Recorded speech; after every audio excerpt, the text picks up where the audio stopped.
ऐसी वीडियो रोज देखने के लिए आप मेरे वीडियो को लाइक करें, इस पे कमेंट करें और अपने दोस्तों के साथ शेयर करें। और हाँ, अगर आप इस चैनल पे नए हैं तो इसे सब्सक्राइब करना ना भूलें। क्लब प्रिज्म का मैनेजर कुछ देर हैरानी से नताशा को देखता रहा, मगर आकाश गुलेरिया का नाम सुनते ही मैनेजर के हाथ पांव भी ठंडे पड़ने लगे थे। मैनेजर अच्छी तरह से जानता था कि इस तरह किसी गेस्ट को क्लब प्रिज्म में आने से रोकना उसकी ड्यूटी एथिक्स के बाहर था, मगर आकाश गुलेरिया की पत्नी का हुक्म न मानना अपनी नौकरी को खतरे में डालना हो सकता था। जब मैनेजर एक ऑकवर्ड पोजीशन में आकर कंफ्यूज एक्सप्रेशन देते हुए नताशा को देखने लगा तो नताशा ने मैनेजर से कहा, तुम जानते हो ना, आकाश गुलेरिया की पत्नी का बात न मानने का अंजाम क्या हो सकता है। मुझे मना करके तुम गुलेरिया परिवार की इंसल्ट कर रहे हो, और आकाश गुलेरिया अपने परिवार की इंसल्ट बिल्कुल बर्दाश्त नहीं कर सकता है। रही बात उस औरत की, तो वो एक स्कूल की डांस टीचर है, श्रेया नाम है उसका, और उसने आज मेरी और आकाश की बेटी को चोट पहुंचाया है। बस इसी वजह से वह मेरा पीछा करते हुए क्लब प्रिज्म पहुंचकर मुझसे माफी मांगना चाहती है, मगर मैं उससे मिलना नहीं चाहती और इसलिए तुमसे कह रही हूँ कि उसे अंदर आने से रोको। और यह मैं नहीं कह रही हूँ, यह मिस्टर आकाश गुलेरिया की स्ट्रिक्ट इंस्ट्रक्शन है। तुम चाहो तो मैं अभी तुम्हारी उनसे बात करवा सकती हूँ। आकाश गुलेरिया का नाम सुनते ही क्लब प्रिज्म के मैनेजर ने नताशा से कहा, नहीं नहीं मैम, इसकी कोई जरूरत नहीं है, आप फिक्र मत कीजिए। मैं आपको इंश्योरेंस देता हूँ कि वह औरत आपके पास नहीं पहुँच पाएगी। मुस्कुराती हुई नताशा रिसेप्शन छोड़कर फिर से अपनी सहेलियों के पास चली गई। एंट्रेंस पर जैसे ही श्रेया ने अपनी बैग सिक्योरिटी चेकअप के बेल्ट पर डाली, मैनेजर ने श्रेया को रोकते हुए कहा, आई एम सॉरी मैम, क्या आपकी कोई अपॉइंटमेंट है मिस श्रेया? श्रेया अपना नाम सुनकर हैरान रह गई। उसने सोचा अगर मैनेजर को श्रेया से अपॉइंटमेंट के बारे में पूछना ही था तो फिर वह अपने डेस्क पर श्रेया के आने का इंतजार कर सकता था। इस तरह सिक्योरिटी में आकर श्रेया को रोकने का क्या मतलब था? श्रेया ने मैनेजर की बात का जवाब देते हुए कहा, जी हाँ, मेरी अपॉइंटमेंट रूम नंबर। इससे पहले कि श्रेया अपनी बात पूरी कर सकती, मैनेजर ने श्रेया से कहा, I am sorry miss Shreya, but मैं आपको अंदर नहीं जाने दे सकता। श्रेया यह जानकर भी हैरान हो गई कि आखिर मैनेजर पहले से श्रेया का नाम कैसे जानता था। मैनेजर ने बड़ी ही पोलाइटली श्रेया से कहा, देखिए मैम, अभी अभी मिस्टर एंड मिसेज आकाश गुलेरिया ने हमें रिक्वेस्ट की है कि आपको अंदर ना जाने दिया जाए, वह आपसे मिलना नहीं चाहते। मिस्टर एंड मिसेज आकाश गुलेरिया सुनते ही श्रेया के दिल में फिर से दर्द महसूस होने लगा। अपनी नजरें झुकाकर श्रेया ने धीमी आवाज में मैनेजर से कहा, मगर मैं यहाँ उनसे मिलने नहीं आई हूँ, मैं तो यहाँ किसी और से मिलने आई हूँ। लॉबी मैनेजर ने फिर से श्रेया से माफी मांगते हुए कहा, आई एम सॉरी मैम, वैसे हम हमारे किसी भी गेस्ट को अंदर आने से नहीं रोकते, मगर मिस्टर एंड मिसेज गुलेरिया ने हमें स्ट्रिक्ट इंस्ट्रक्शन दिए हैं कि आप उनके आसपास नहीं नजर आनी चाहिए, और अगर मैं आपको उनकी इंस्ट्रक्शन के खिलाफ जाकर अंदर जाने देता हूँ तो फिर आप समझ सकती हैं, आखिर यह मेरी नौकरी का सवाल है। श्रेया चाहती तो वह अनिका को कॉल करके अपनी एंट्री वैलिड करवा सकती थी, मगर श्रेया नहीं चाहती थी कि उसकी वजह से आकाश और अनिका के बीच में कोई मनमुटाव पैदा हो जाए। श्रेया के आसपास खड़े लोग श्रेया के हटने का इंतजार कर रहे थे ताकि वह क्लब प्रिज्म के अंदर एंटर कर सके। श्रेया ने माफी मांग रहे मैनेजर की ओर देखकर उससे कहा, it's all right, I will take you leave. यह कहते हुए श्रेया ने सिक्योरिटी बेल्ट से अपनी बैग उठाई और क्लब प्रिज्म के मेन एंट्रेंस से बाहर की ओर धीरे धीरे चलने लगी। श्रेया पार्किंग लॉट में अपनी कार के पास पहुंचने ही वाली थी, तभी श्रेया ने देखा एक लंबी सी लाल गाड़ी से आकाश उतरकर श्रेया की ओर चलकर आ रहा था। आकाश को देखकर अचानक ही श्रेया के पांव अपनी जगह पर जम गए। श्रेया को अब तक कुछ साफ साफ समझ में नहीं आ रहा था कि आखिर क्यों क्लब प्रिज्म का मैनेजर श्रेया को अंदर नहीं जाने दे रहा था। आकाश के पास आते हुए देखकर श्रेया ने अपना सर झुका लिया और इस तरह आगे बढ़ने लगी जैसे उसने आकाश को नोटिस नहीं किया था। फिर पार्किंग लॉट के बाहर श्रेया ने वेले पार्किंग बॉय को एक चिट्ठी देकर कहा, प्लीज मेरी कार ले आइए, मुझे यहाँ से निकलना है। इधर आकाश तेज कदमों से क्लब प्रिज्म की मेन एंट्रेंस की ओर बढ़ रहा था। अचानक ही आकाश फोन पर बात करने का नाटक करने लगा, मगर असलियत में आकाश ने अपनी नजरें श्रेया पर बनाए रखी थी। कुछ कदम चलने के बाद आकाश अचानक रुक गया और फोन पर बात करते हुए उसने श्रेया की ओर अपनी पीठ कर दी, मगर पार्किंग लॉट में सामने खड़ी गाड़ी के शीशे में वह पीछे खड़ी श्रेया को देख रहा था। कुछ मिनट तक आकाश इसी तरह गाड़ी के शीशे से पीछे खड़ी श्रेया को देखता रहा। श्रेया अपने दोनों हाथ फोल्ड करके अपनी कार में आने का इंतजार कर रही थी। श्रेया वापस जा रही थी, यह सोचकर कहीं न कहीं आकाश को रिलीफ महसूस हो रही थी, मगर आकाश अभी भी यह जानने की कोशिश कर रहा था कि आखिर यहाँ तक आकाश श्रेया रोहित को मिले बिना क्यों जा रही थी। आकाश रोहित को ढूंढने क्लब की लॉबी के पास पहुंच गया। लॉबी में एंटर होने से पहले लॉबी मैनेजर ने ठीक सिक्योरिटी चेक के पास आकर आकाश से कहा, welcome mister Guleria, welcome to club prism. आपके इंस्ट्रक्शन के मुताबिक मैंने उस औरत को क्लब में एंटर होने नहीं दिया। आप बेफिक्र होकर हमारे यहाँ क्लब में अपना वक्त गुजार सकते हैं। आई एम श्योर यू कि वह औरत आपके आसपास भी नहीं आएगी। Please have a good time with us. यह सुनकर आकाश कंफ्यूज होकर कुछ सेकंड लॉबी मैनेजर को देखता रहा। फिर अचानक ही आकाश ने अपने ब्लेजर का बटन खोलते हुए मैनेजर से पूछा, यह क्या कह रहे हो आप? आपने किसी अंदर आने से मना कर दिया? तभी लॉबी मैनेजर ने आकाश से कहा, मिस्टर गुलेरिया, आपकी पत्नी ने हमें रिक्वेस्ट की थी कि उस औरत को हम क्लब प्रिज्म में एंट्री ना दें।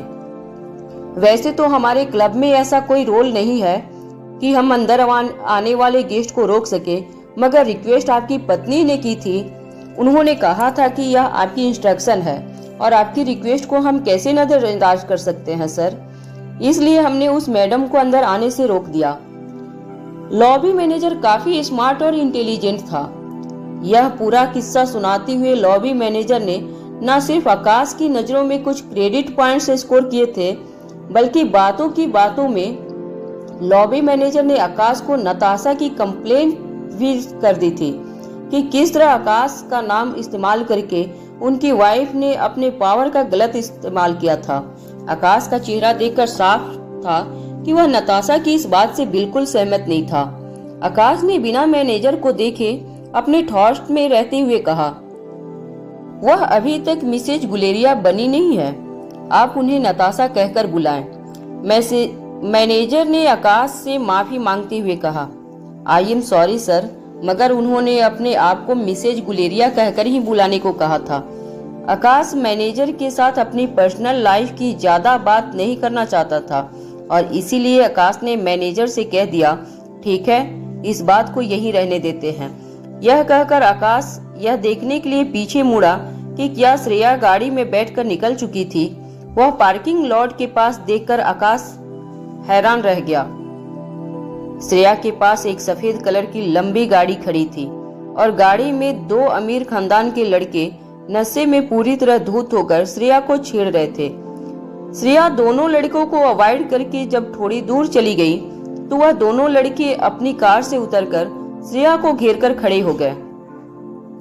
नशे में पूरी तरह चूर एक लड़के ने श्रेया से कहा, अरे वाह, दिखने में तो तुम बहुत सुंदर हो, देखकर तो ऐसा ही लगता था जैसे तुम भी हमारी तरह किसी अमीर जादे की बेटी होगी, मगर जब हमने देखा कि तुम्हें क्लब प्रिज्म के अंदर दाखिल नहीं होने दिया गया, तब यह बात पक्की हो गई कि जरूर तुम उन लड़कियों में से हो जो कुछ रुपयों के लिए हम जैसे लड़कों का दिल बहलाया करती है।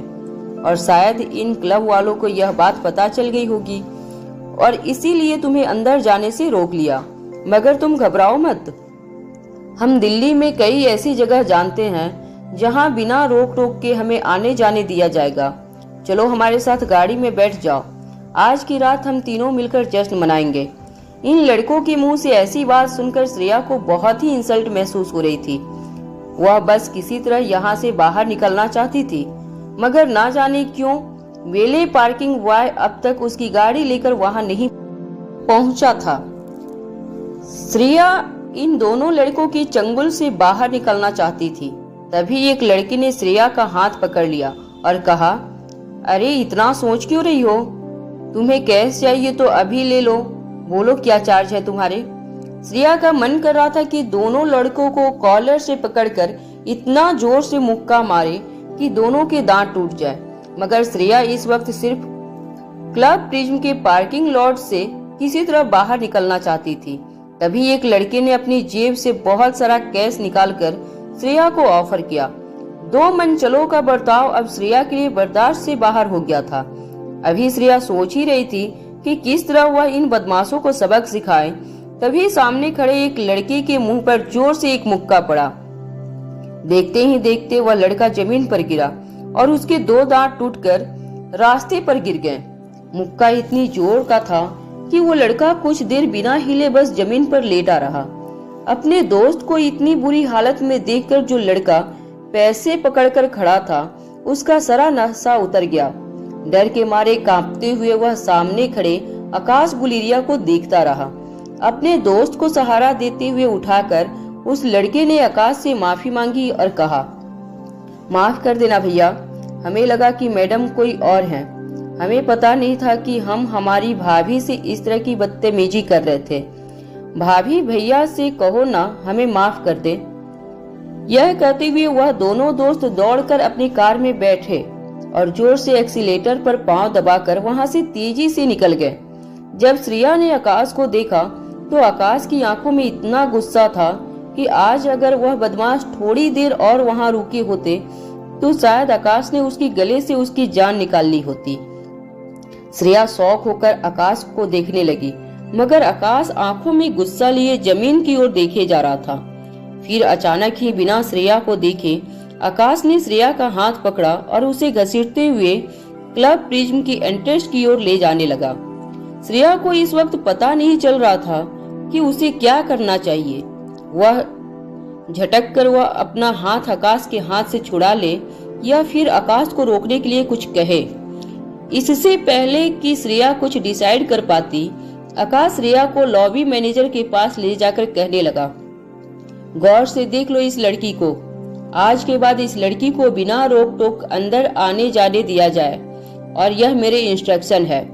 आकाश गुलेरिया का यह बर्ताव श्रेया की समझ से बाहर था। एक तरफ आकाश ने ही क्लब के स्टाफ को इंस्ट्रक्शन दिए थे कि वह श्रेया को क्लब प्रिज्म में एंटर होने से रोके, और अब दूसरी तरफ श्रेया को गुंडों से एक हीरो की तरह बचाकर इस तरह से लॉबी मैनेजर के साथ बात करना, यह सब कुछ श्रेया को समझ नहीं आ रहा था। आकाश का बर्ताव देखकर कहीं न कहीं श्रेया को लग रहा था शायद आकाश किसी साइकोलॉजिकल डिसऑर्डर का शिकार हुआ था। अचानक ही कसके पकड़ा हुआ श्रेया का हाथ आकाश ने छोड़ दिया। बिना श्रेया को देखे वह क्लब प्रिज्म से बाहर निकल गया। गुलेरिया हाउस। जैसे ही नताशा को बाहर हुए हंगामे के बारे में पता चला, वह दौड़कर गुलेरिया हाउस पहुंची और सीधे आकाश गुलेरिया के बेडरूम में चली गई। आकाश अपनी बालकनी में बैठकर एक इन्वेलप से कुछ देख रहा था। तभी नताशा आकाश के पास आई और पीछे से अपने दोनों हाथ आकाश के कंधों पर सहलाते हुए उससे कहने लगे, आई एम सो सॉरी आकाश, मुझे पता नहीं था कि मेरे दोस्त श्रेया के साथ ऐसा कुछ करेंगे। दरअसल बात यह है ना कि मैं आज सुबह सनशाइन इंटरनेशनल स्कूल गई थी श्रेया को थैंक्स कहने के लिए। आफ्टर ऑल उसने जो कुछ भी हमारी बच्ची के लिए किया उसके लिए मैं उसकी शुक्रगुजार हूँ। मगर श्रेया ने इस बात को अप्रिशिएट करने के बजाय मुझ पर हाथ उठाया, और जब मेरे फ्रेंड्स को इस बारे में पता चला तो उन्होंने श्रेया से बदला लेने के लिए यह सब कुछ किया।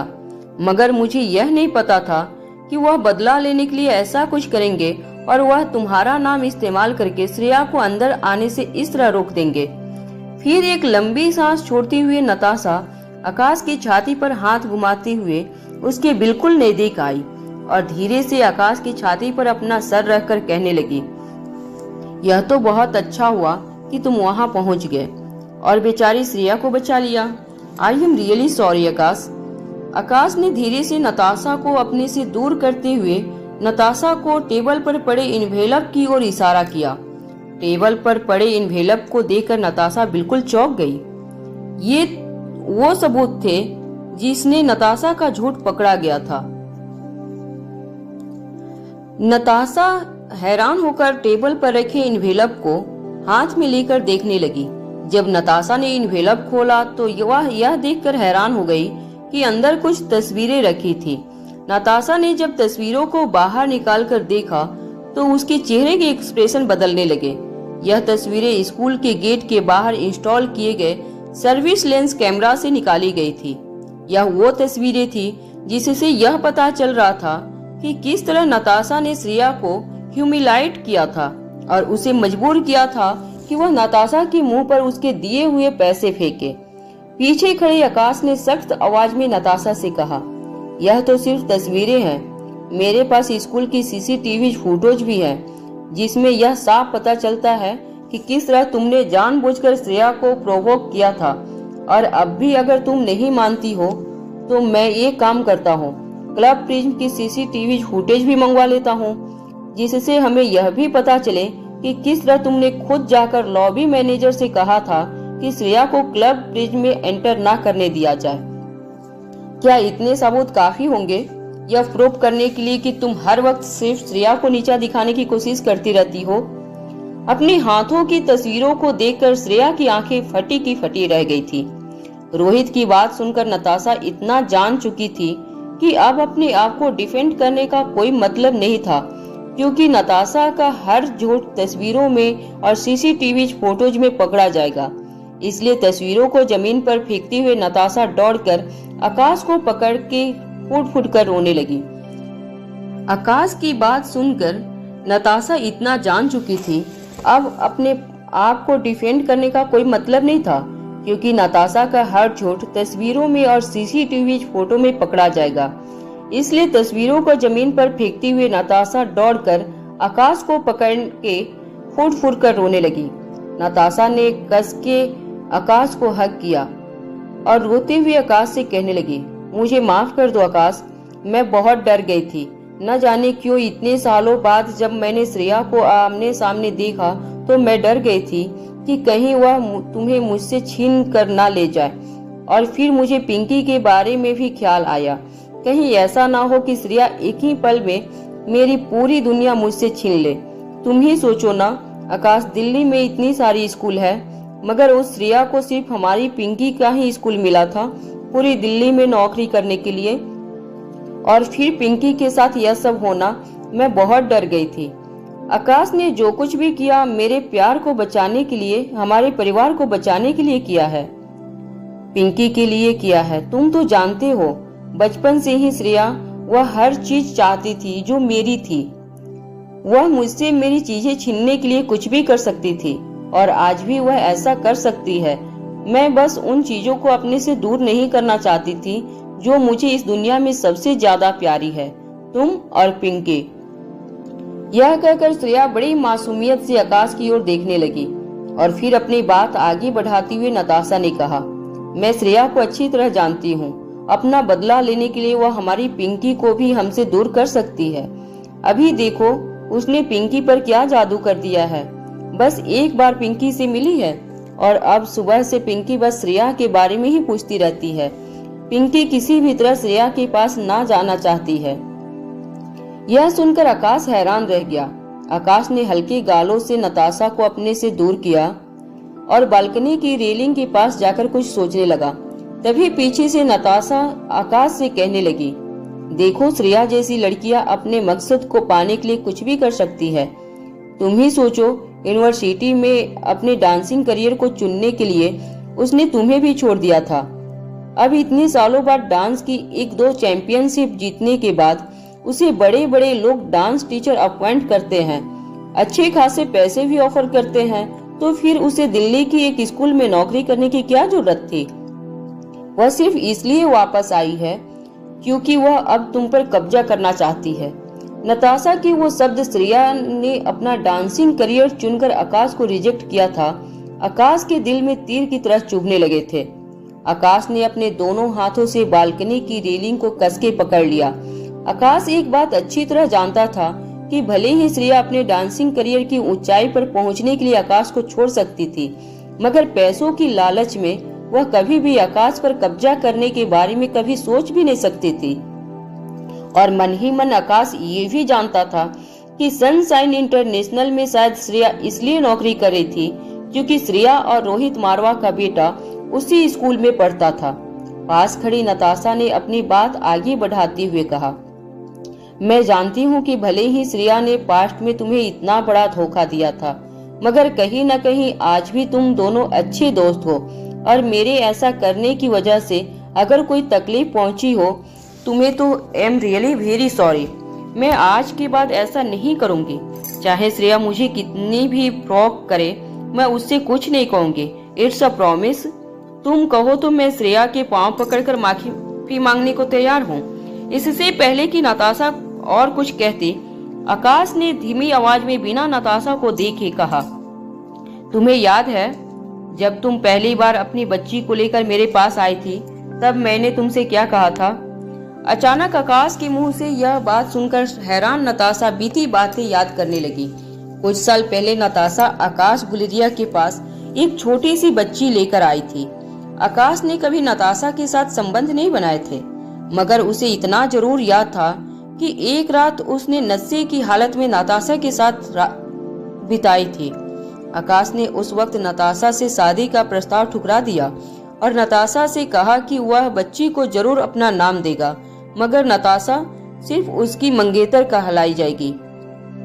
फिर धीरे धीरे नताशा ने गुलेरिया परिवार में अपनी जगह यह कहकर बना ली कि उसकी बेटी को अपने माँ के प्यार की भी जरूरत है।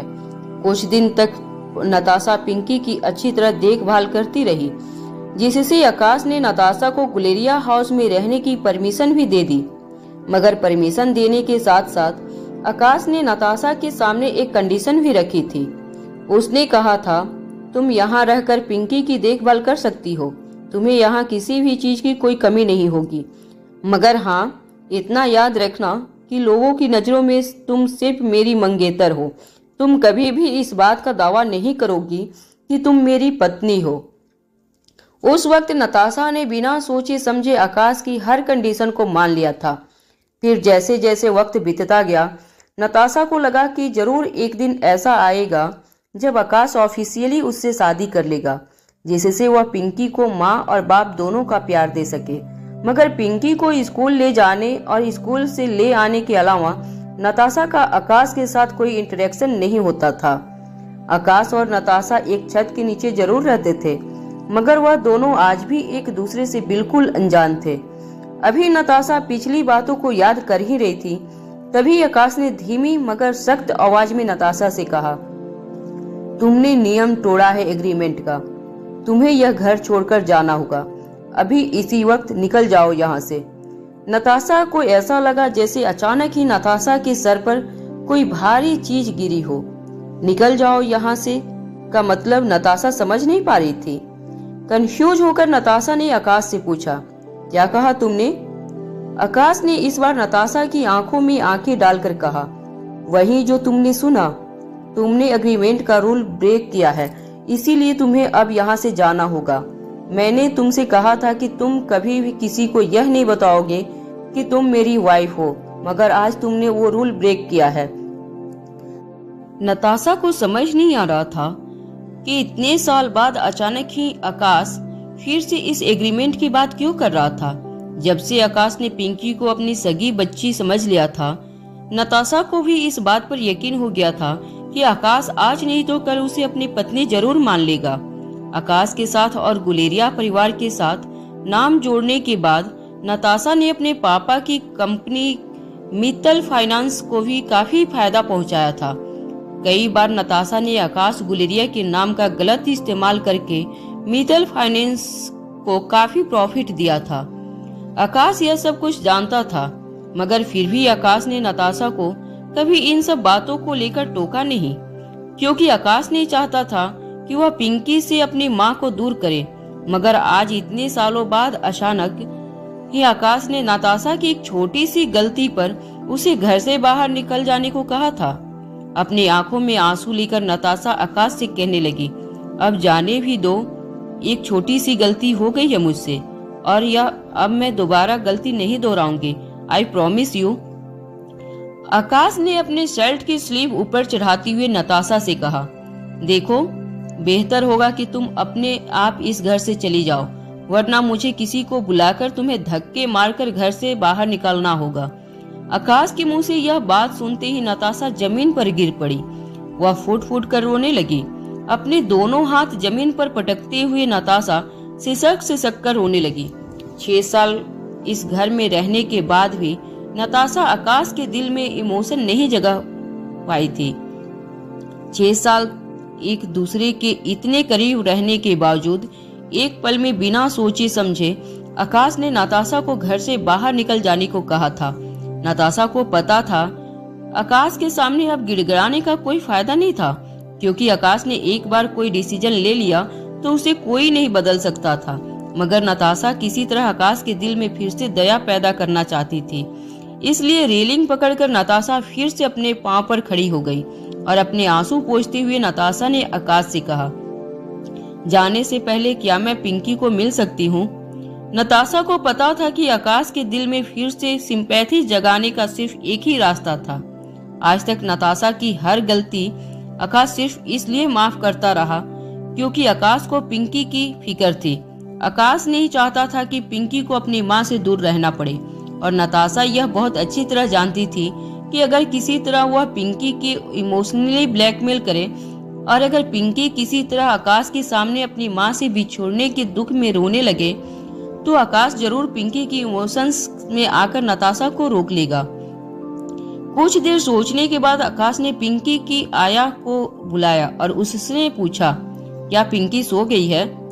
आया ने कहा, नहीं, आज तो काफी बेटर फील कर रही है। लगता है एलर्जी का रिएक्शन पूरी तरह से निकल गए हैं। इस वक्त वो बेडरूम में खेल रही है। आकाश ने एक लंबी सांस छोड़ते हुए आया से कहा, ठीक है, उसे यहाँ ले आओ कुछ देर के लिए। आकाश की बात सुनते ही आया पिंकी को लेने उसके बेडरूम में चली गई। बालकनी में खड़े आकाश ने नताशा को देखते हुए कहा, पिंकी के साथ क्या बात करनी है और क्या बात नहीं करनी है यह तुम अच्छी तरह से जानती हो। यह कहते हुए आकाश बालकनी से अपने बेडरूम की ओर चला गया। नताशा भी आकाश के पीछे पीछे बेडरूम में आ गई। तभी आया पिंकी को लेकर आकाश की बेडरूम में आई। नन्ही सी पिंकी ने अपनी सॉफ्ट और धीमी आवाज में नताशा और आकाश को देखते हुए कहा, मम्मी डैडी, क्या आपने मुझे बुलाया? इससे पहले कि आकाश पिंकी से कुछ कहता, नताशा घुटनों के बल गिरकर पिंकी को गले से लगाकर रोने लगी। कुछ देर पिंकी को चूमने के बाद नताशा ने पिंकी से कहा, मम्मी कुछ दिनों के लिए तुमसे दूर जाने वाली है, मगर तुम एक अच्छी बच्ची की तरह रहना। घर में किसी को परेशान मत करना, खास करके अपने डैडी को। मम्मी तुम्हें बहुत मिस करेगी। यह कहकर नताशा फिर से पिंकी को चूमने लगी।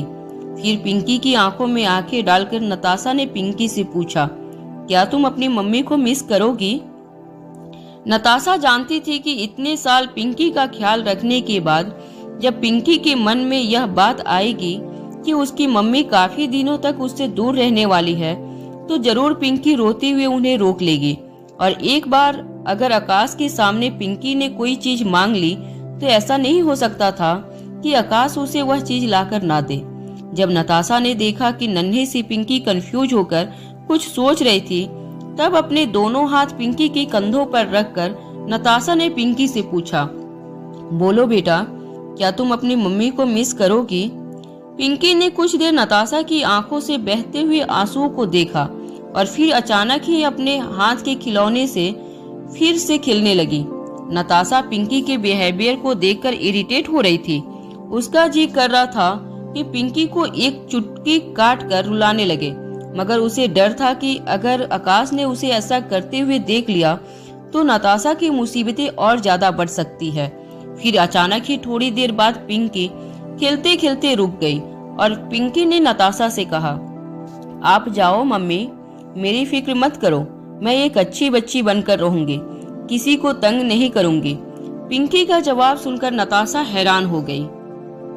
नताशा को यकीन नहीं हो रहा था कि अभी अभी नन्ही सी पिंकी ने क्या कहा था। नताशा अपने दोनों हाथों से पिंकी के कंधे को पकड़कर हिलाने लगी। नताशा ने पिंकी को दोबारा पूछा, पिंकी क्या कह रही हो यह तुम? नताशा को एक पल के लिए ऐसा लगा शायद उसने पिंकी की बात ठीक से सुनी ना हो, मगर उसे पिंकी की बात पर तब यकीन हुआ जब पिंकी ने नताशा की आंखों में आंखें डालकर अपनी बात दोहराई। मम्मी तुम जा सकती हो, मैं यहाँ गुड गर्ल बनकर रहूंगी, किसी को परेशान नहीं करूंगी। नताशा को गुस्सा इतना आ रहा था कि उसका जी कर रहा था कि वह वही पिंकी को 2-4 थप्पड़ लगा दे। पिंकी की कही बात से नताशा की पूरी प्लानिंग पर पानी फिर गया था। नताशा और पिंकी के ठीक सामने खड़ा आकाश घड़ी में देखकर इंतजार कर रहा था कि कब नताशा वहां से उठकर गुलेरिया हाउस से बाहर चली जाए। नताशा का मन कर रहा था कि वह इसी वक्त जोर जोर से चिल्लाकर इतना बड़ा तमाशा करे कि पूरा गुलेरिया परिवार इसी वक्त आकाश के बेडरूम में जमा हो जाए, मगर नताशा ऐसा कुछ करती उससे पहले नताशा की नजर आकाश की आंखों पर पड़ी। इस वक्त आकाश की आंखों में इतना गुस्सा था कि अगर नताशा ने ऐसा कुछ करने की कोशिश की तो शायद आकाश सबके सामने उसे धक्के मारकर गुलेरिया हाउस से बाहर निकाल देता। नताशा ने अपने इमोशंस पर कंट्रोल करते हुए एक फेक स्माइल देकर पिंकी से कहा, ठीक है मेरी बच्ची, मैं जल्दी लौट आऊंगी।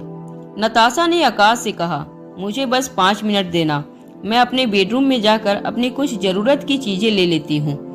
आकाश ने नताशा को बिना कुछ बोले हाथ के इशारे से नताशा को परमिशन दे दी।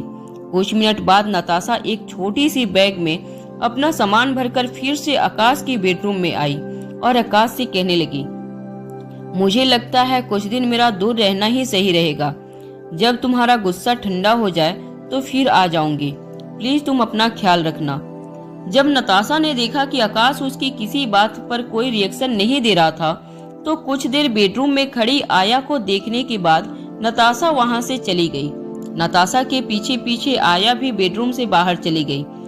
नन्ही सी पिंकी कंफ्यूज होकर यह सब कुछ देख रही थी। तभी आकाश ने पिंकी को अपने हाथों में उठा लिया और पिंकी की टिमटिमाते तारे जैसी आंखों में आंखें डालकर आकाश ने पिंकी से कहा, चलो हम एक काम करते हैं, अब जब मम्मी घर से बाहर चली गई तो हम इस बात का ध्यान रखेंगे कि वह फिर कभी घर में वापस ना आ पाए। नन्ही सी पिंकी आकाश की इन बातों का मतलब नहीं समझ पा रही थी। नताशा हमेशा से पिंकी से कहती थी कि काश तुम एक लड़का होती तो आज मेरी जिंदगी कुछ और होती। इसके अलावा न तो नताशा ने पिंकी को कभी कोई नुकसान पहुंचाया था और न ही पिंकी को माँ का प्यार दिया था। पिंकी की देखभाल हमेशा से आया करती आई थी। नताशा सुबह पिंकी को स्कूल ड्रॉप करती और दोपहर को पिंकी को स्कूल से लेकर आती।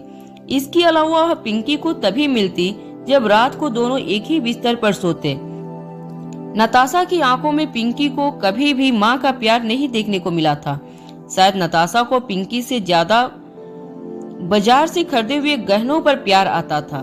नताशा जब भी अकेले में पिंकी के साथ होती तो पिंकी पर बहुत सारे रिस्ट्रिक्ट्स डालती, यह मत करो वह मत करो, और हमेशा पिंकी को एक ही सलाह देती कि कभी भी अपने पापा को किसी बात के लिए नाराज मत करना, ना ही उनसे कोई कंप्लेंट करना। इन सारी बातों की वजह से पिंकी पहले से ज्यादा कमजोर और लो कॉन्फिडेंस वाली बच्ची हो गई थी। और जब भी पिंकी किसी भी चीज का एक्सप्लेनेशन नताशा से मांगती तो नताशा सिर्फ एक ही चीज बताती कि इस वक्त उनकी जिंदगी में जितने भी प्रॉब्लम चल रहे थे वह सब सिर्फ इसलिए चल रहे थे क्योंकि पिंकी एक लड़की थी। अगर वह लड़का होती तो मम्मी पापा ने कब की शादी कर ली होती और सारी प्रॉब्लम्स खत्म हो जाती। इन्हीं सब कारणों की वजह से कहीं न कहीं पिंकी नताशा से बेहद डरने लगी थी। यहाँ तक कि पिछले 1-2 साल में पिंकी नताशा को देखते ही अपने आप को कमजोर महसूस करने लगती थी।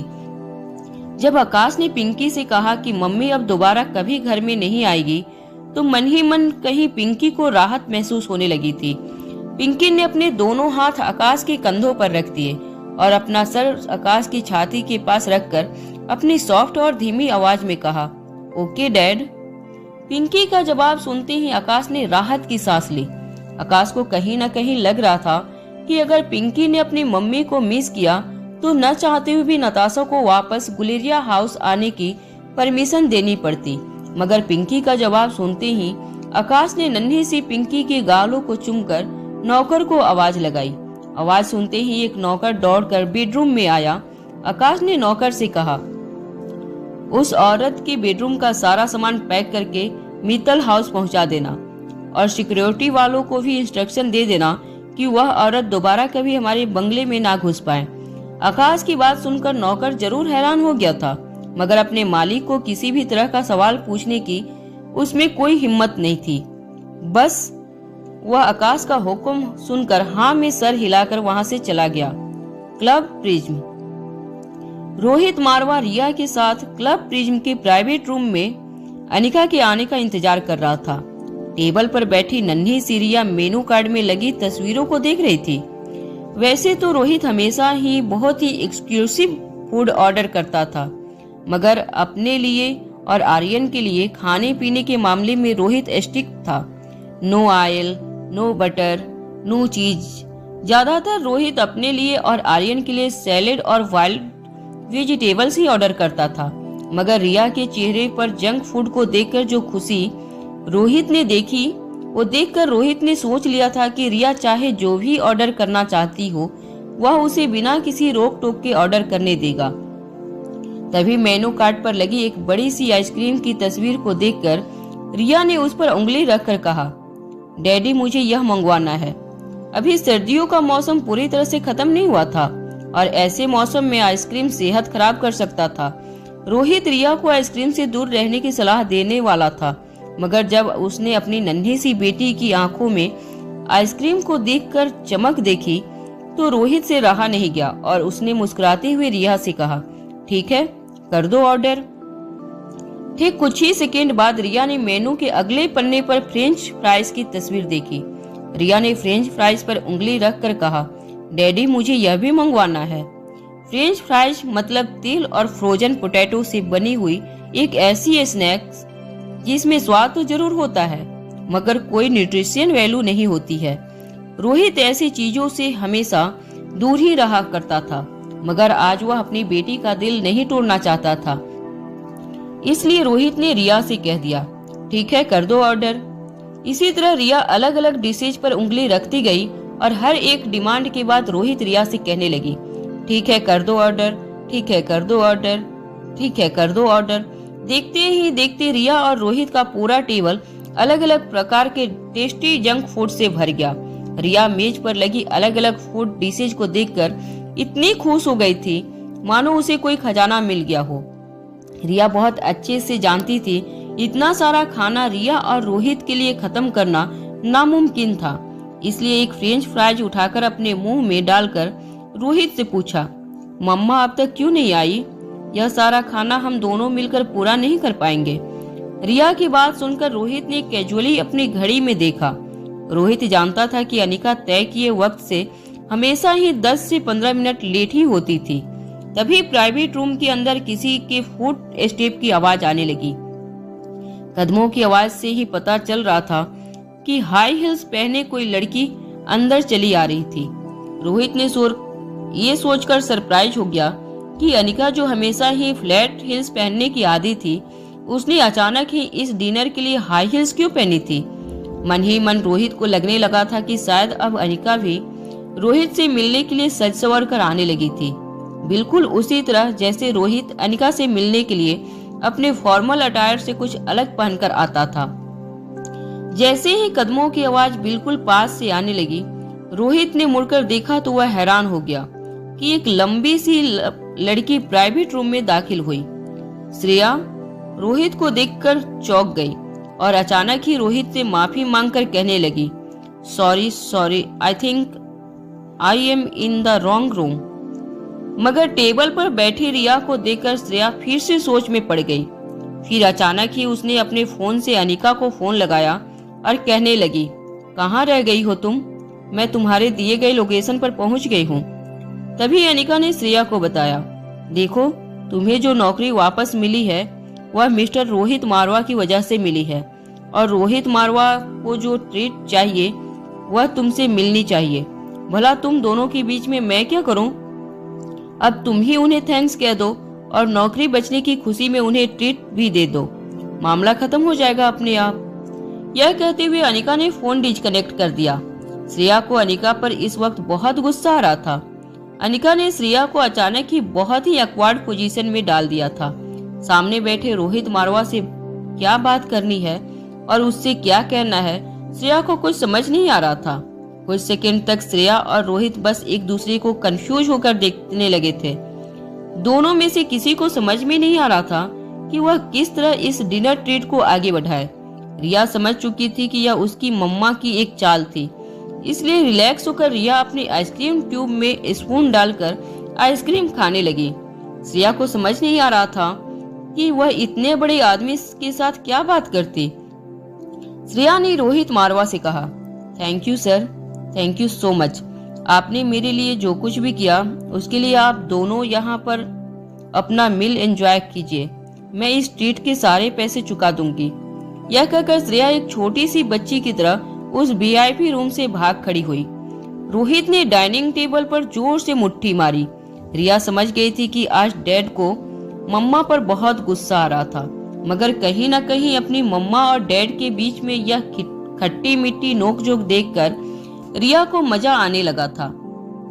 रिया ने अपने सामने रखी अपनी सारी फेवरेट डिश में से थोड़ा थोड़ा फूड एंजॉय किया, और जब रिया को लगा कि अब एक चम्मच जितनी भी जगह अब उसके पेट में नहीं थी, तब रिया ने डकार लेते हुए अपने डैड से कहा, बस बहुत हो गया, आई एम फुल नाउ। वैसे तो रोहित भी यही बात कहना चाहता था, I am full now, I am full of anger, मगर रोहित चुपचाप रिया को अपने हाथों में उठाकर क्लब प्रिज्म से निकल गया। रिया और रोहित आज मेन मारवा हाउस में रुकने वाले थे, क्योंकि रोहित के बिल्ला में रोहित ने दिए गए इंस्ट्रक्शन के मुताबिक रिकंस्ट्रक्शन का काम चल रहा था। मेन मारवा हाउस में रिया और रोहित रात के लगभग 11:30 बजे पहुंचे। तब तक बाकी लोग सो चुके थे। रोहित ने रिया से कहा कि वह भी अपने बेडरूम में अच्छी बच्ची की तरह अब सो जाए और मोबाइल से दूर रहे। रिया ने भी अपने डैड की बात मानकर वही किया और रोहित अपने कमरे में जाकर सो गया। रात के 2:30 बजे थे, तभी अचानक रोहित की नींद खुल गई। रोहित ने सोचा कि वह जाकर एक बार अपनी बेटी को देख ले, कहीं शरारती रिया फिर से मोबाइल पर गेम तो नहीं खेलने लगी थी। मगर रोहित ने रिया की बेडरूम का दरवाजा खोला, यह देखकर चौंक गया कि रिया अपना पेट पकड़कर बेड पर हेवी ब्रीथिंग कर रही थी। जैसे ही रोहित रिया के पास गया, उसे छुआ, तब पता चला कि रिया को काफी तेज बुखार भी था। पेट में दर्द की वजह से रिया रो रही थी और रोहित से रोती हुई आवाज में कहने लगी, मेरा पेट बहुत दुख रहा है, कुछ कीजिए ना, जल्दी कुछ कीजिए। नन्ही सी रिया को अपने हाथों में पकड़कर रोहित दौड़कर अपनी कार में बैठा। रिया को पैसेंजर सीट पर बिठाने के बाद रोहित ने तेजी से गाड़ी चलाना शुरू किया। रोहित ने रास्ते में सोचा कि यह बात अनिका को बतानी जरूरी है, इसलिए अपनी कार के ब्लूटूथ से अपना फोन कनेक्ट करके रोहित ने अनिका को फोन लगाया। लंबी रिंग के बाद जब अनिका ने फोन नहीं उठाया, तब रोहित ने दोबारा अनिका को फोन डायल किया। फिर से एक बार लंबी रिंग बजी। आखिर में अनिका ने फोन उठाया। फोन उठाकर कच्ची नींद से जागी अनिका ने रोहित से कहा, मिस्टर मारवा, आप फोन लगाने से पहले घड़ी नहीं देखते क्या? अनिका की बात को बीच में काटते हुए रोहित ने कहा, देखिए, आर्यन की तबीयत बहुत खराब है और मैं उसे इसी वक्त लाइफ केयर हॉस्पिटल ले जा रहा हूँ। रोहित की बात सुनते ही अनिका की नींद पूरी तरह उड़ गई। अनिका ने रोहित से कहा, मैं अभी पहुंचती हूँ। यह कहते हुए अनिका ने कॉल डिस्कनेक्ट कर दिया। रोहित तेजी से गाड़ी लाइफ केयर हॉस्पिटल में ले गया और नन्ही सी रिया को अपनी बाहों में उठाकर रोहित ने उसे लाइफ केयर हॉस्पिटल में अपने प्राइवेट वार्ड में एडमिट कर दिया। रोहित ने पहले ही हॉस्पिटल में फोन करके स्टाफ को आगाह कर दिया था। हॉस्पिटल के चुनिंदा डॉक्टर्स और चुनिंदा स्टाफ पहले से ही वीवीआईपी वार्ड में रोहित और रिया का इंतजार कर रहे थे। रोहित के आते ही वार्ड वाइज ने रोहित के हाथों से रिया को लिया और उसे हॉस्पिटल बेड पर लिटा दिया। रिया की ब्रीथिंग हैवी होने लगी थी। ऐसा लग रहा था मानो रिया को सांस लेने में तकलीफ हो रही थी। कुछ ही देर में रिया को आईक्यू फ्लूइड की सुई लगा दी गई। अलग अलग मेडिसिन के कारण रिया की सांसें धीरे धीरे नॉर्मल होने लगी और देखते ही देखते रिया गहरी नींद में सो गई। तभी अचानक स्पेशल वार्ड का दरवाजा जोर से खुला और तेजी से अनिका अंदर आई। अंदर आते ही अनिका ने रिया की आंखें चेक की, फिर उसका हाथ पकड़कर उसका पल्स चेक किया। थोड़ी देर रिया को मॉनिटर करने के बाद रिया को चढ़ाई गई IV फ्लूइड और प्रिस्क्राइब की गई मेडिकेशन चेक की। सब कुछ स्क्रूटिनाइज करने के बाद अनिका ने चैन की सांस ली और एक लंबी सांस छोड़ते हुए सामने बैठे रोहित से कहा, डरने की कोई बात नहीं है, नॉर्मल स्टमक फ्लू है। हालांकि अनिका का टेंशन काफी कम हो गया था, मगर वह पूरी तरह रिलैक्स नहीं हुई थी। रिया की डिलीवरी प्रीमेच्योर थी। दिखने में रिया उसकी उम्र के बच्चों से काफी ज्यादा स्ट्रांग लग रही थी, मगर इसके पीछे अनिका ने बहुत मेहनत की थी। रिया का खाना पीना, उसी मेडिकेशन और उसकी सारी देखभाल के बाद रिया का शरीर मजबूत हुआ था। मगर अनिका को हमेशा डर रहता था कि शायद रिया के इंटरनल ऑर्गन्स बाकी बच्चों जितने स्ट्रांग ना हो। इसलिए जब भी रिया किसी बीमारी का शिकार होती तो उसे रिकवर होने में बाकी बच्चों से अक्सर ज्यादा वक्त लगता था। अनिका ने अपनी पर्स से एक टेबलेट निकाली और रिया के मुंह में डाल दी। जब अनिका ने ऐसा किया तो नन्ही सी रिया नींद से जाग गई। जैसे ही रिया ने अपनी आंखें खोलकर अपने सामने अपने मम्मा को देखा तो कच्ची नींद में किसी चिड़िया की तरह रिया बोल पड़ी, मम्मा आप आ गईं। जैसे ही रिया ने यह कहने के लिए अपना मुंह खोला, अनिका ने दी हुई टेबलेट रिया के मुंह के अंदर चली गई। मुंह के अंदर जाते ही कुछ ही सेकंड में वह टेबलेट पिघल गई। देखते ही देखते मुस्कुराती हुई रिया फिर से गहरी नींद में सो गई। रिया के चेहरे को देखकर अब रोहित का भी टेंशन काफी कम हो गया था। नींद में मुस्कुराती हुई रिया को देखकर रोहित की जान में जान आ गई थी। जैसे ही रिया फिर से गहरी नींद में सो गई, अनिका ने धीरे से रिया के माथे पर हाथ घुमाया और फिर रोहित को चुप रहने का इशारा किया और रिया के कमरे से बाहर चलने लगी। जैसे ही अनिका अपने घर लौटने के लिए स्पेशल वार्ड के कॉरिडोर में चलने लगी, उसे पीछे किसी के चलने की आवाज सुनाई देने लगी। अनिका जानती थी कि रोहित उसका पीछा कर रहा था। अनिका लिफ्ट के बिल्कुल पास आकर खड़ी हो गई। रोहित अनिका के पीछे पीछे लिफ्ट तक गया। इससे पहले कि रोहित अनिका से कुछ कहता, अनिका ने रोहित का हाथ पकड़कर उसे मोड़ दिया। रोहित को अचानक ही गर्दन से पकड़कर दीवार की ओर उसका चेहरा जोर से दबा दिया। हालांकि अनिका की ग्रिप बहुत ही स्ट्रांग थी, मगर रोहित ने बचने के कोई एफर्ट भी नहीं डाले।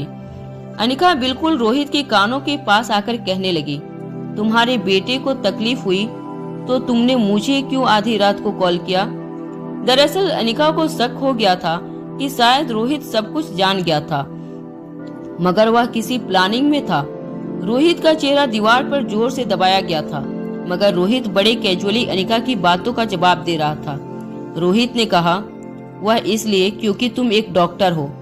यह जवाब सुनकर अनिका रोहित के और पास आ गई और उससे कहने लगी, इस शहर में और तुम्हारे हॉस्पिटल में हजारों डॉक्टर्स हैं, फिर तुम्हें मेरी क्या जरूरत पड़ी? रोहित ने अपनी बात कैजुअली आगे बढ़ाते हुए कहा, मगर तुम जैसा कोई नहीं। अनिका रोहित को इंटेरोगेट करने में उसकी इतने करीब आ गई थी कि अब लगभग रोहित और अनिका एक दूसरे की सांसों को महसूस कर सकते थे। रोहित के जिस्म से आने वाली खुशबू अनिका महसूस करने लगी थी।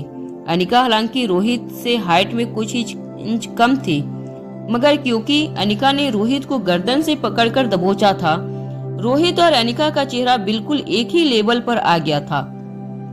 रोहित को भले ही अनिका ने बड़ी जोर से पकड़ रखा था, मगर रोहित के चेहरे को देखकर ऐसा बिल्कुल नहीं लग रहा था कि वो किसी भी तरह के दर्द में था। इनफैक्ट रोहित के एक्सप्रेशन और उसकी हरकतें देखकर अनिका समझ गई थी रोहित अनिका के स्पर्श को कहीं न कहीं एंजॉय करने लगा था।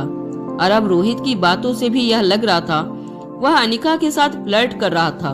तभी कंफ्यूज लग रही अनिका ने रोहित से फिर से पूछा, तुम ही बताओ, क्या तुमसे बेहतर डॉक्टर कोई हो सकता है?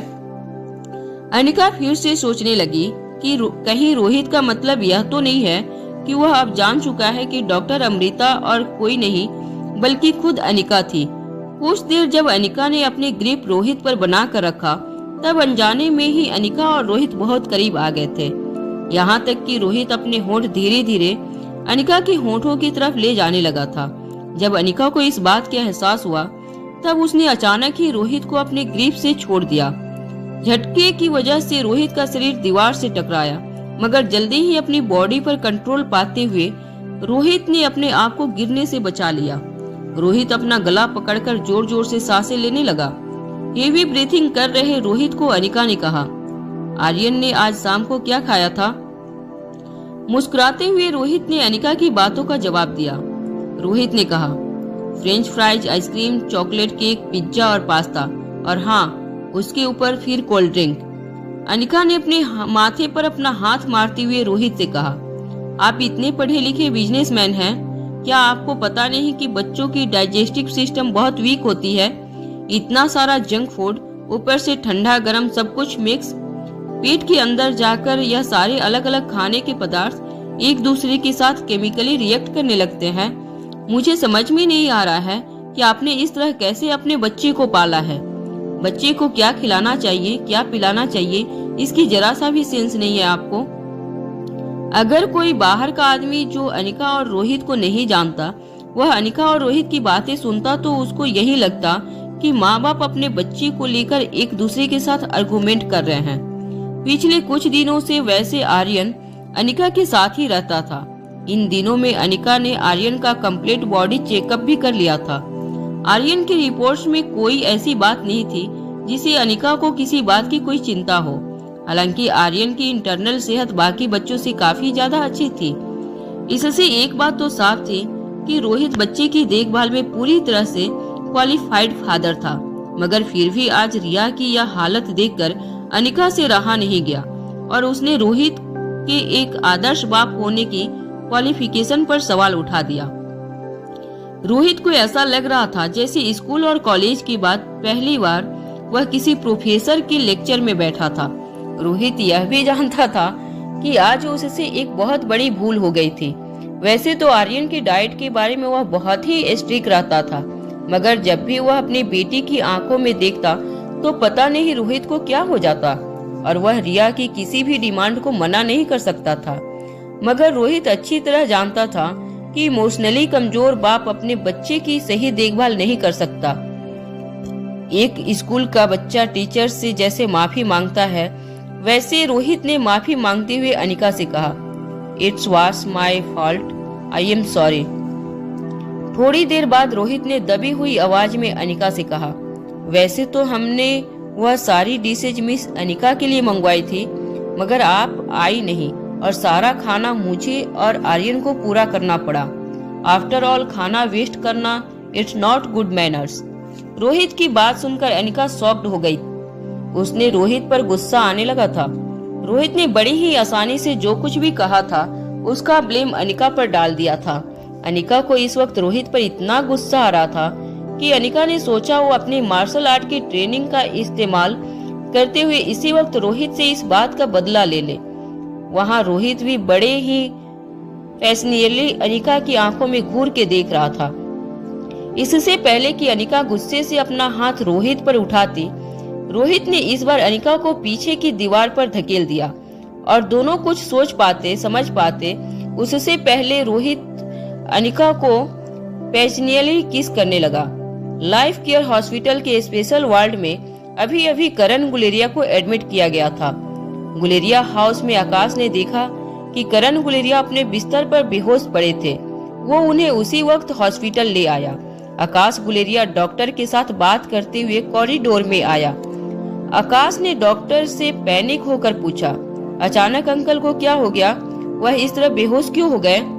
सीनियर डॉक्टर्स ने आकाश को शांत करते हुए कहा, देखिए, डोंट पैनिक मिस्टर गुलेरिया, अभी हमने सारे टेस्ट किए हैं, बहुत जल्द रिपोर्ट भी आ जाएंगे, मगर मुझे लगता है कि आपके अंकल करण गुलेरिया को सर्वाइकल कार्ड के पास ट्यूमर है।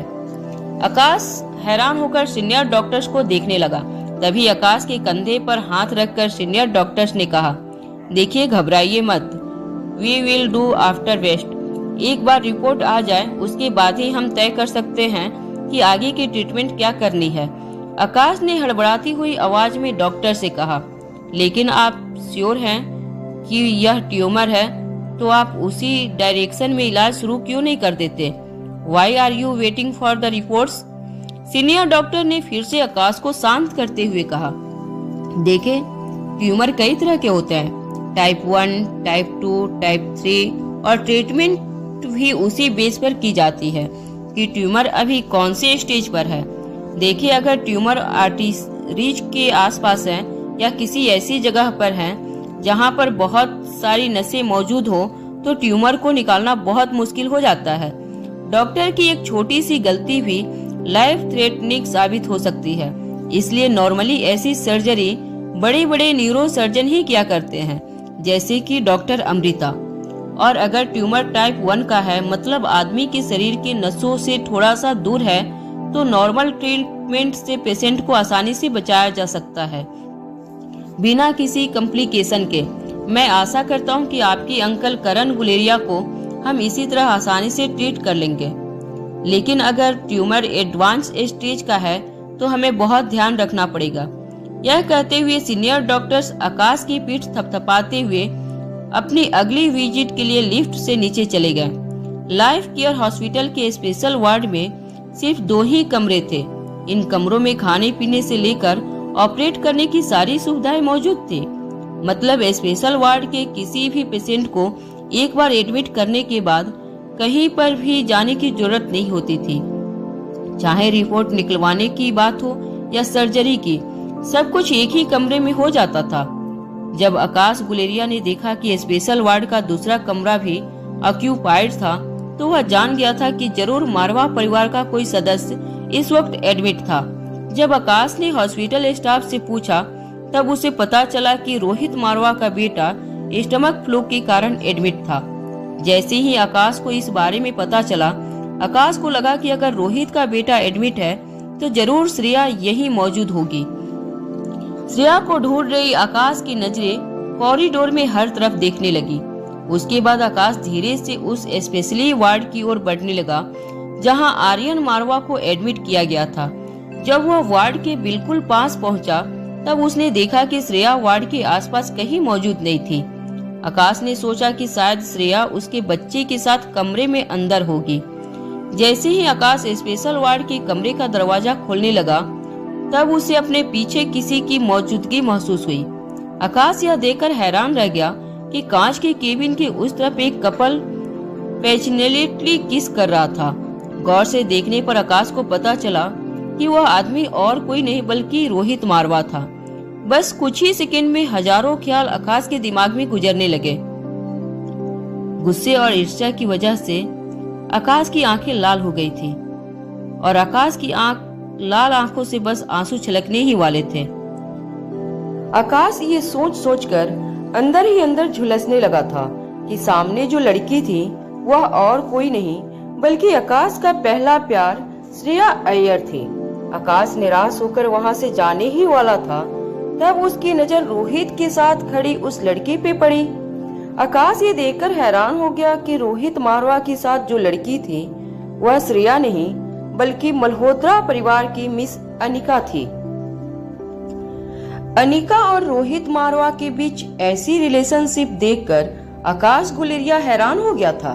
वह बिना हिले बस कांच की विंडो से उस तरफ पेशेंटली एक दूसरे को किस कर रहे कपल को देखे जा रहा था। आकाश ये समझ नहीं पा रहा था कि आखिर इस रिलेशनशिप का क्या मतलब हो सकता था। तभी आकाश को ऐसा लगा जैसे रोहित की नजर कांच की खिड़की को चीरती हुई उस पर पड़ रही थी। आकाश जल्दी से विंडो से लगी दीवार के पीछे छुप गया। आकाश नहीं चाहता था कि रोहित मारवा को पता चले कि आकाश गुलेरिया ने उसे इस ऑकवर्ड पोजीशन में देख लिया था।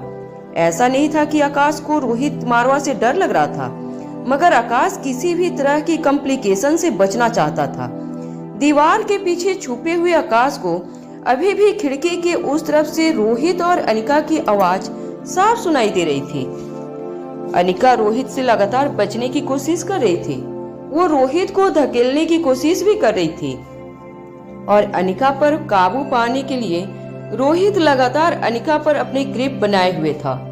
दोनों की इस कोशिशों की वजह से दोनों के शरीर लगातार दीवार से टकराकर ऐसी आवाज पैदा कर रहे थे जिससे सुनने वाले को ऐसा लग रहा था मानो दीवार के उस तरफ कोई रेसलिंग फाइट की मैच चल रही हो।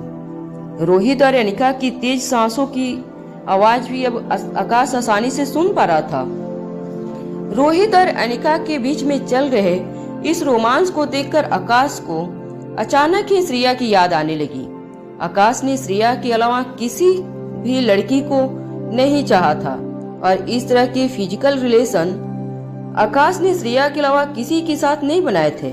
हालांकि 6 साल पहले नशे की हालत में आकाश ने जब एक दिन सुबह को बिस्तर पर अपनी आंख खोली तो उसने देखा कि बिस्तर पर उसके बगल में नताशा लेटी हुई थी। बहुत याद करने पर भी आकाश यह नहीं समझ पा रहा था कि आखिर जब वह रात को बिस्तर पर श्रेया के साथ सोया था तो सुबह होते ही उसके बगल में नताशा कैसे आ गई थी। आकाश को पता था कि वह रात को नशे में था, इसलिए जो कुछ भी हुआ था वह उसे पूरी तरह याद नहीं था। मगर वह यह बात भी नहीं झुठला सकता था कि सुबह के वक्त जब उसने आंखें खोली तो उसके बगल में नताशा लेटी हुई थी। उसके बाद से लेकर आज तक आकाश ने न नताशा के साथ और न ही किसी और लड़की के साथ कोई फिजिकल रिलेशन बनाया था। मगर आज इतने सालों बाद रोहित और अनिका को इस तरह देखकर आकाश को श्रेया की याद आने लगी। थोड़ी देर खिड़की के उस तरफ से आकाश को कोई भारी चीज गिरने पर की आवाज आई। आकाश ने सोचा कि इससे पहले कि रोहित और अनिका को पता चले कि आकाश ने उन्हें देख लिया था, आकाश ने सोचा उसे वापस अपने अंकल करण गुलेरिया के वार्ड में चले जाना चाहिए। आकाश धीरे से रोहित और अनिका वाले वार्ड से निकलकर करण गुलेरिया के वार्ड में चला गया। वहां जमीन पर गिरा हुआ रोहित अनिका को देखकर मुस्कुराने लगा। रोहित अपने होठों को अपने एक हाथ से पोंछते हुए अनिका को देखने लगा। अनिका के गाल शर्म और गुस्से से लाल हो गए थे। अनिका ने चुटकी बजाकर रोहित को वार्न करते हुए कहा, देखिए मिस्टर मारवा, आपने दूसरी बार मुझ पर इस तरह का अटैक किया है। अगर आइंदा आपने कभी मुझे छूने की कोशिश भी की तो याद रखिएगा, मैं आपकी जान ले लूंगी। दरअसल अनिका ने रोहित की ग्रिप से छूटने के लिए मार्शल आर्ट का एक बहुत ही खतरनाक दांव रोहित पर चलाया था, जिससे रोहित के कंधे पर गहरी चोट लगने के कारण रोहित जोर से जमीन पर गिर गया था। अपने कंधे पर दर्द महसूस करते हुए भी रोहित के चेहरे पर मुस्कान आ गई थी। इतने दर्द में भी रोहित को मुस्कुराते हुए देखकर अनिका का गुस्सा और ज्यादा बढ़ने लगा था। अनिका को पता था अगर वह 1 सेकेंड भी ज्यादा रोहित के सामने रुकी तो बेकाबू होकर रोहित पर 4-5 मार्शल आर्ट की दांव आजमा देती। मगर किसी तरह अनिका नहीं चाहती थी कि वह अपने ही हाथों से अपने बच्चे के पापा की जान ले, इसलिए वह पांव पटक कर वहां से चली गई। दर्द के मारे अपना एक हाथ अपने दूसरे हाथ से पकड़कर रोहित अपने पैरों पर फिर से खड़ा हो गया। रोहित जानता था कि एक लड़की होने के बावजूद अनिका बहुत ज्यादा स्ट्रांग थी और अनिका का वार इतना तेज था कि रोहित की जगह अगर कोई और आदमी को यह वार झेलना पड़ता तो शायद अब तक उसकी 2-4 हड्डियां टूट गई होती। हॉस्पिटल के सीनियर डॉक्टर जो हमेशा आर्यन और रोहित की दादी माँ का इलाज करते थे, उन्होंने रोहित को ट्रीट करते हुए रोहित से पूछा, मिस्टर मारवा, इतनी गहरी चोट आपको कैसे लगी? क्या आपकी किसी के साथ हाथापाई हुई थी? हॉस्पिटल के सीनियर डॉक्टर जानते थे कि रोहित मारवा के पीछे उनके काफी बिजनेस राइवल्स हाथ धोकर पड़े थे।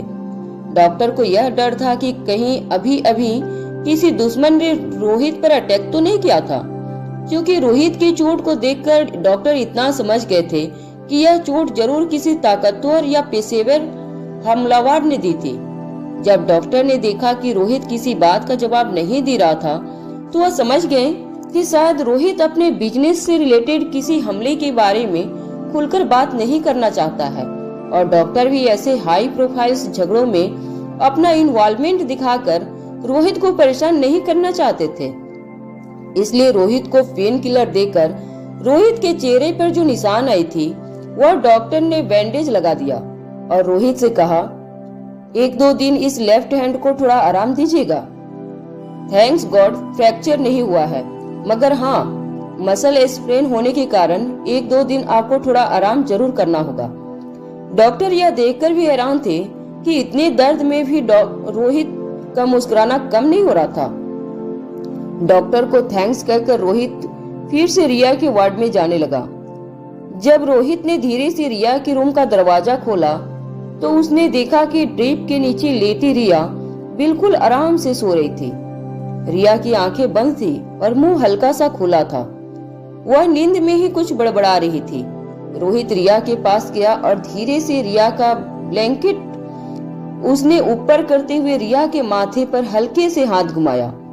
जब रोहित ने गौर से सुना कि रिया नींद में क्या बड़बड़ा रही थी तो यह सुनकर हैरान हो गया कि रिया नींद में कह रही थी, I hate you dad, how dare you delete me from your social media account. Riya की यह बात सुनकर रोहित की आंखें भर आई थी। रोहित ने रिया के माथे पर हाथ घुमाते हुए अपने मन ही मन रिया को सॉरी भी कहा। रिया को देखकर रोहित को ऐसा लग रहा था कि अगर 6 साल पहले उसे पता होता कि रिया जैसी एक बेटी भी है तो वह दुनिया का सबसे लकी इंसान अपने आप को मानता। रोहित को ऐसा भी लग रहा था कि अगर शुरुआत से रिया रोहित की जिंदगी में होती तो शायद आज वह बेहतर इंसान बन पाता।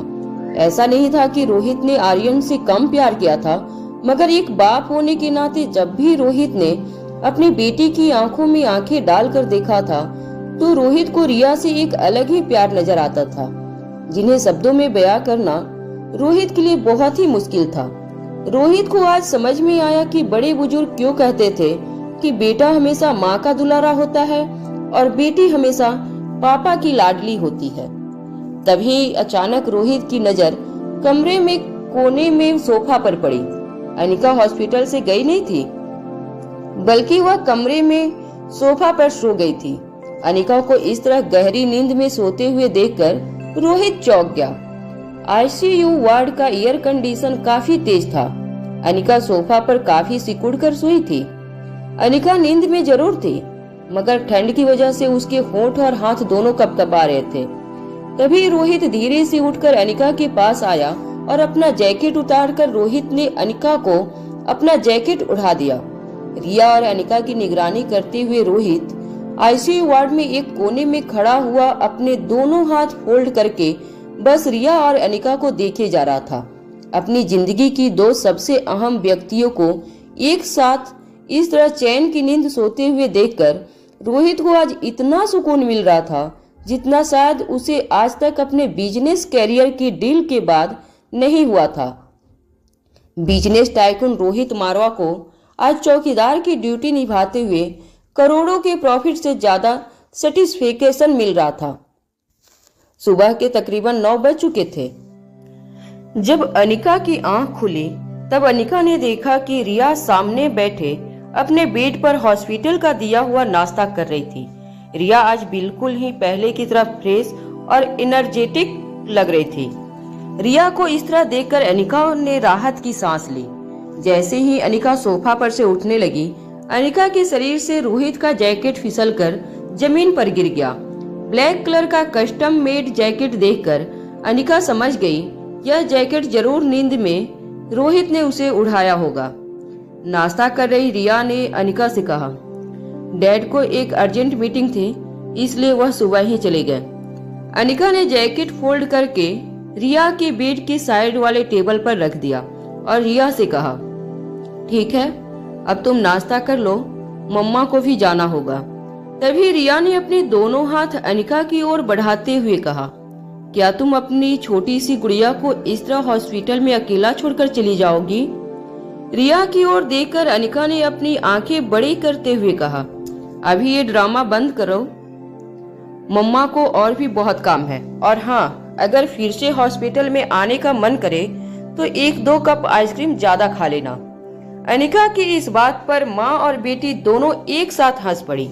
वैसे अनिका की जाने की बात सुनकर कहीं न कहीं रिया को भी राहत मिली थी, क्योंकि अब वह बिना किसी रोक टोक पूरा दिन मोबाइल पर गेम खेल सकती थी। जैसे ही अनिका कमरे से बाहर निकली, रिया ने तकिए के नीचे छुपाया हुआ अपना मोबाइल बाहर निकाला और अपने गेमिंग पेज पर लॉगिन कर लिया। रिया की कल की लाइव स्ट्रीमिंग नहीं हो पाई थी क्योंकि उसकी तबीयत रात को अचानक खराब हो गई थी। इसलिए रिया यह सोच सोच कर परेशान हो रही थी वह किसी तरह अपने फ्रेंड नानू तक यह बात पहुंचाए, क्योंकि रिया जानती थी कि उसके फ्रेंड नानू इस बात से परेशान होंगे कि आखिर रिया ने कल की अपनी लाइव स्ट्रीम क्यों नहीं की। जब रिया ने अपना पेज ओपन किया तो वह यह देखकर हैरान हो गई कि फ्रेंड नानू का कोई मैसेज नहीं था।